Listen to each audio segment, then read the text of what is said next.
जैसा कि आपको मालूम है कि चौथा वर्ल्ड कप पाकिस्तान में होने जा रहा है। इस सिलसिले में इसमें 10 टीमें शिरकत कर रही है और जो अहम टीम है इंडियन टीम वो यहाँ पर तशरीफ़ ले आई है और ये यकीनन गुज़श्ता वर्ल्ड कप की भी चैम्पियन है। इस वक्त हमारे साथ मौजूद हैं।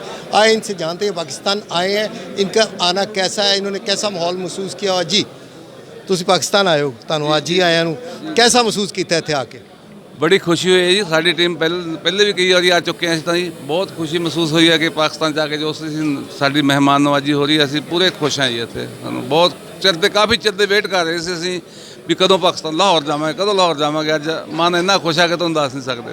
ਯਕੀਨਨ ਤੁਹਾਡਾ ਆਣਾ ਜਿਹੜੀ ਵੀ ਟੀਮ ਪਾਕਿਸਤਾਨ ਆਂਦੀ, ਜਿਹੜਾ ਵੀ ਫਿਲਮ ਸਟਾਰਸ ਕੋਈ ਵੀ ਸ਼ੋਬਿਜ਼ ਦਾ ਲੋਕ ਹੁੰਦਾ ਪਾਕਿਸਤਾਨ ਹੀ ਲਾਹੌਰੀਆਂ ਨੂੰ ਵੈਲਕਮ ਕਰਦੇ ਨੇ। ਹੁਣ ਤੁਸੀਂ ਇੱਥੇ ਆਏ ਹੋ, ਅਸੀਂ ਤੁਹਾਨੂੰ ਵੈਲਕਮ ਕਰ ਰਹੇ ਹਾਂ। ਲਾਹੌਰ ਵਾਲੋ ਤੁਹਾਨੂੰ ਵੈਲਕਮ ਕਰ ਪਾਕਿਸਤਾਨ ਨੂੰ। ਯਕੀਨਨ ਇੱਕ ਸਪੋਰਟਸ ਇੱਕ ਐਸਾ ਰਸਤਾ ਹੁੰਦਾ ਹੈ ਜਿਹਦੇ ਥਾਣੀ ਇੱਕ ਅਮਨ ਦੀ ਫਜ਼ਾ ਹੁੰਦੀ ਹੈ, ਖੁਸ਼ਗਵਾਰ ਮਾਹੌਲ ਪੈਦਾ ਹੁੰਦਾ ਹੈ। ਤੁਸੀਂ ਇਹ ਪੈਗਾਮ ਲੈ ਕੇ ਉਹਨਾਂ ਦੇ ਸਫੀਰ ਬਣ ਕੇ ਆਏ ਹੋ।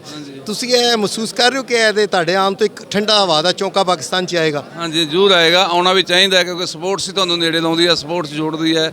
ਅਸੀਂ ਤਾਂ ਕਾਫੀ ਜ਼ਿਆਦਾ ਕਹਿੰਦੇ ਵੀ ਕਦੋਂ ਜਾਈਏ, ਕਦੋਂ ਗੇਮਾਂ ਹੋਣ। ਬਹੁਤ ਜ਼ਿਆਦਾ ਸਾਡੇ ਦਿਲ 'ਚ ਬੜਾ ਉਤਸ਼ਾਹ ਸੀ ਪਾਕਿਸਤਾਨ ਜਾ ਕੇ ਕਦੋਂ ਵੇਖੀਏ। ਸਾਡੇ ਤਾਂ ਉੱਥੇ ਵੱਡੇਰੇ ਵੀ ਕਹਿੰਦੇ ਵੀ ਜਿਹਨੇ ਲਾਹੌਰ ਨਹੀਂ ਵੇਖਿਆ ਉਹਨੇ ਉਹ ਜੰਮੇ ਨਹੀਂ ਹੈਗਾ। ਅਸੀਂ ਕਾਫੀ ਜ਼ਿਆਦਾ ਵੇਟ ਕਰਦੇ ਵੀ ਲਾਹੌਰ ਵੇਖੀਏ ਜਾ ਕੇ। ਪਹਿਲਾਂ ਵੀ ਸਾਡਾ ਵੇਖਿਆ, ਬਹੁਤ ਨਾਈਸ ਹੈ। ਤੁਹਾਡੀ ਜਿਹੜੀ ਸਾਡੀ ਸੇਵਾ ਹੋ ਰਹੀ ਹੈ, ਬਹੁਤ ਖੁਸ਼ ਹਾਂ ਅਸੀਂ। ਜੀ ਜਿਵੇਂ ਤੁਸੀਂ ਕਿਹਾ ਕਿ ਇਹਨਾਂ ਨੇ ਕਿਹਾ ਜੀ ਜਿਹਨੇ ਲਾਹੌਰ ਨਹੀਂ ਦੇਖਿਆ, ਵਾਕਈ ਅਸੀਂ ਲਾਹੌਰੀ ਇਹਨਾਂ ਨੂੰ ਦਿਲ ਦੀ ਗਹਿਰਾਈਆਂ ਤੋਂ ਖੁਸ਼ਾਮਦ ਕਹਿਣਾ। ਕੋਈ ਹੋਰ ਦੋਸਤ ਵੀ ਬੈਠੇ ਨੇ, ਕੋਈ ਖਿਲਾੜੀ ਵੀ ਬੈਠੇ, ਇਹਨਾਂ ਨਾਲ ਵੀ ਗੱਲ ਕਰਨੇ ਆ। ਜੀ ਮੈਨੇਜਰ ਸਾਹਿਬ ਨਾਲ ਗੱਲ ਕਰਨੇ ਆ। ਜੀ ਰਾਏ ਮੈਨੇਜਰ ਸਾਹਿਬ, कैसा लग रहा ਤੁਹਾਨੂੰ ਲਾਹੌਰ ਆ?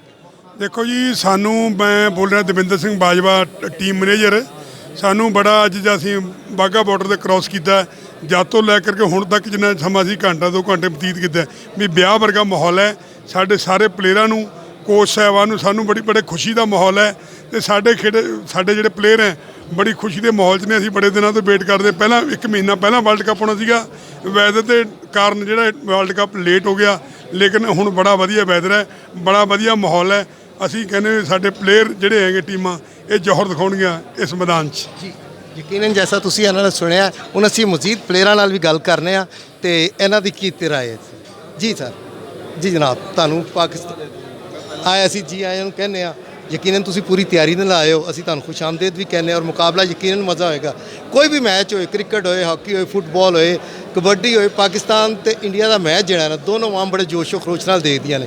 ਕਬੱਡੀ ਇੱਕ ਬੜਾ ਇਵੈਂਟ ਹੋ ਰਿਹਾ ਕਿਉਂਕਿ ਅਕਸਰ ਸਾਡੇ ਦਿਹਾਤਾਂ 'ਚ ਖੇਲਿਆ ਜਾਂਦਾ ਸੀ, ਲੇਕਿਨ ਅੱਜ ਸ਼ੁਕਰ ਅਲਹਮਦੁਲਿਲਾ ਇਹ ਦਿਹਾਤਾਂ ਤੋਂ ਨਿਕਲ ਕੇ ਨਾ ਇੱਕ ਇੰਟਰਨੈਸ਼ਨਲ ਖੇਲ ਬਣ ਗਈ। ਵਰਲਡ ਕੱਪ ਵੀ ਹੋ ਰਿਹਾ, 10 ਟੀਮਾਂ ਆ ਰਹੀਆਂ। ਤੁਸੀਂ ਕੈਸਾ ਮਹਿਸੂਸ ਕਰ ਰਹੇ ਹੋ ਪਾਕਿਸਤਾਨ ਆ ਕੇ?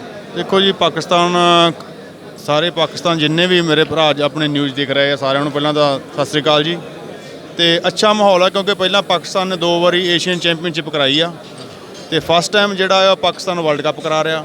ਪਹਿਲਾਂ ਤਾਂ ਪਾਕਿਸਤਾਨ ਦੀ ਆਵਾਮ, ਜਿੰਨਾ ਵੀ ਇੱਥੇ ਸਪੋਰਟਸ ਡਿਪਾਰਟਮੈਂਟ ਆ, ਇੱਥੋਂ ਦੇ ਪ੍ਰਧਾਨ ਸਾਹਿਬ, ਸੈਕਟਰੀ ਸਾਹਿਬ, ਸਾਰਿਆਂ ਨੂੰ ਪਹਿਲਾਂ ਤਾਂ ਬਹੁਤ ਵਧਾਈ ਇਸ ਗੱਲ ਦੀ।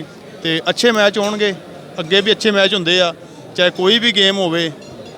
ਅਤੇ ਹਰ ਇੱਕ ਵਾਰੀ ਇੰਡੀਆ ਪਾਕਿਸਤਾਨ ਦਾ ਮੈਚ, ਕਿਉਂਕਿ ਦੋਨਾਂ ਮੁਲਕਾਂ ਦੇ ਵਿੱਚ ਆਖਰਕਾਰ ਬਲੱਡ ਤਾਂ ਇੱਕ ਹੀ ਆ। ਉਹ ਵਿਚਾਲੇ ਕੰਧਾਂ ਨਿਕਲ ਗਈਆਂ ਅਤੇ ਗੱਲ ਅਲੱਗ ਆ। ਅਤੇ ਪਰ ਦੋਨੇ ਹੀ ਕਹਿ ਲਓ ਵੀ ਅੱਛੀਆਂ ਟੀਮਾਂ ਨੇ ਅਤੇ ਅੱਛੇ ਮੈਚ ਹੋਣਗੇ ਜੀ। ਜੀ ਇੱਕ ਹੋਰ ਸਾਡੇ ਨਾਲ ਇੱਥੇ ਦੋਸਤ ਅਤੇ ਪਲੇਅਰ ਮੌਜੂਦ ਨੇ, ਇਹਨਾਂ ਨੂੰ ਜਾਣਿਆ ਇਹਨਾਂ ਦੀ ਕੀ ਫੀ। ਜੀ ਸਰ, ਕੈਸੀ ਤਿਆਰੀ ਤੁਹਾਡੀ? ਬਹੁਤ ਗੁੱਡ ਤਿਆਰੀ ਹੈ ਜੀ। ਸਾਰੇ ਪਲੇਅਰ ਫਿੱਟ ਨੇ। ਆਲਮੋਸਟ ਜਿੰਨੇ ਵੀ ਇੰਡੀਆ ਤੋਂ ਪਲੇਅਰ ਆਏ ਨੇ ਪੂਰੀ ਤਿਆਰੀ ਦੇ ਨਾਲ ਆਏ ਆ। ਜਿੰਨੀਆਂ ਵੀ ਟੀਮਾਂ ਦੇ ਨਾਲ ਮੈਚ ਹੋਣਗੇ ਬਾਖੂਬੀ ਚੰਗੀ ਤਰ੍ਹਾਂ ਪੂਰੇ ਜੋਸ਼ ਸ਼ੋਰ ਨਾਲ ਲੱਗਣਗੇ ਜੀ। ਅੱਛਾ, ਇੱਥੇ ਆ ਕੇ ਕੈਸਾ ਮਹਿਸੂਸ ਕਰ ਰਹੇ ਹੋ? ਤੁਹਾਨੂੰ ਆਪਣਾ ਹੀ ਦੇਸ਼ ਲੱਗ ਰਿਹਾ, ਪੰਜਾਬ ਹੋਵੇ, ਪੰਜਾਬ ਹੈ, ਕੋਈ ਮਹਿਸੂਸ ਕੀਤਾ ਫਰਕ ਹੈ? ਕੋਈ ਜੈਸਾ ਅੱਛਾ ਤੁਹਾਨੂੰ ਮਹਿਸੂਸ ਹੋਇਆ ਇੱਥੇ ਆ ਕੇ? ਨਹੀਂ, ਭਾਈ ਗੁਰਲਾਲ ਵੀ ਪਹਿਲਾਂ ਕਈ ਵਾਰ ਆ ਚੁੱਕੇ ਨੇ। ਮੈਂ ਵੀ ਦੂਜੀ ਵਾਰੀ ਆਇਆ ਪਾਕਿਸਤਾਨ। ਬਹੁਤ ਪਿਆਰ ਮਿਲਦਾ ਹੈ ਇੱਥੋਂ ਦੇ ਜਿੰਨੇ ਵੀ ਲੋਕ ਨੇ, ਆਵਾਮ ਹੈ ਸਾਰੀ ਪਿਆਰ ਕਰਦੀ ਹੈ। ਕਬੱਡੀ ਨੂੰ ਬਹੁਤ ਜ਼ਿਆਦਾ ਪਿਆਰ ਕਰਦੀ ਹੈ, ਹਰ ਗੇਮ ਨੂੰ। ਬਾਕੀ ਜਿਹੜੇ ਮੈਚ ਨੇ ਕਬੱਡੀ ਤੁਹਾਨੂੰ ਪਤਾ ਅੱਜ ਟੌਪ 'ਤੇ ਹੈ। ਬਾਬਾ ਮਿਹਰ ਕਰੇ। ਓਕੇ ਹੋ ਗਿਆ ਸਰ। ਓਕੇ। ਜੈਸਾ ਕਿ ਤੁਸੀਂ ਇਹਨਾਂ ਸੁਣਿਆ, ਇਹਨਾਂ ਨੇ ਕਿਹਾ ਕਿ ਅਸੀਂ ਪੂਰੀ ਤਿਆਰੀ ਦੇ ਨਾਲ ਆਏ ਹਾਂ। ਕੁਝ ਹੋਰ ਖਿਲਾੜੀ ਵੀ ਇੱਥੇ ਸਾਡੇ ਨਾਲ ਨੇ, ਆਓ ਇਹਨਾਂ ਨਾਲ ਵੀ ਕੁਝ ਗੱਲ ਕਰਨੇ ਆ। ਇਹ ਕੀ ਕਹਿੰਦੇ ਨੇ? बहुत अच्छा महसूस हो रहा है जी। अच्छा चलें जी। जी इस वक्त एक और इंडियन खिलाड़ी हमारे साथ हैं, इनसे पूछते हैं। जनाब जी आए तुसी लाहौर आए हो, बड़ी खुशी की गल है, कैसा महसूस किया लाहौर आके? ਵਧੀਆ ਮਹਿਸੂਸ ਕੀਤਾ ਜੀ। ਵਧੀਆ ਪ੍ਰਬੰਧ ਸੀ ਤੇ ਵਧੀਆ ਸਫ਼ਰ ਸੀ। अच्छा कैसी तैयारी ਤੁਹਾਡੀ? ਤਿਆਰੀ ਵਧੀਆ ਜੀ। ਗਰਾਊਂਡ ਮਿਹਨਤ ਵਧੀਆ ਲਾਉਣੇ ਆ, ਵਧੀਆ ਤਿਆਰੀ, ਵਧੀਆ ਖੁਰਾਕ ਸ਼ਡਿਊਲ ਹੈ जी।